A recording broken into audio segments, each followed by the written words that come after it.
Walang patid ang pagtulong ng pamahalaan sa mga mamamayan ng Canlaon City kasunod ng pag-aalboroto ng Bulkang Canlaon.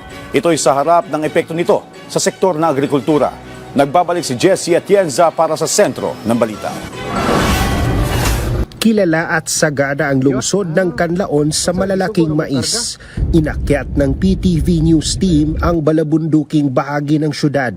Dito makikita ang sakahan ng mga residente.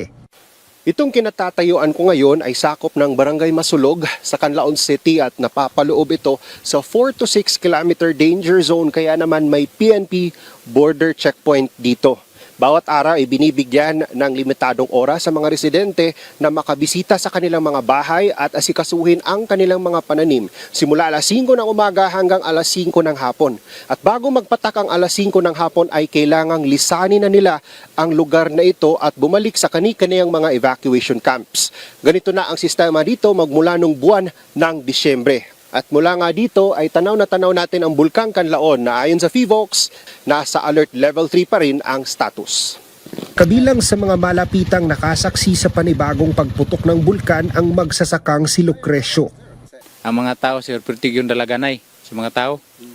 Nya ning hingagaw og padulhog gid paubos kay delikado man kung ang abo mutabon siya diri sa mua. Nya una ginamo sir nga nagpasalamat gid mis Ginoo nga bisan kapila na siya nahitabo nga nibuto pero wa gid mi na damage din tungod kay tingali gid panalipdan pud mis Ginoo nga ang abo dili gid siya makaabot dire nya usaana ning bakwit gid mi. Ayon sa alkalde ng Canlaon City, pumalo na sa 1.6 billion pesos ang damage sa kanilang agricultural products. We are imposing the law when it comes to volcanic eruption management, but I think we need also to innovate as of now. It's because the government have spent a lot of resources and there is a lot of losses in the livelihood of the constituents. No, in Canlaon City, starting June last year and up to the present, we have a computation of, as of now, I think it reaches 1.6 billion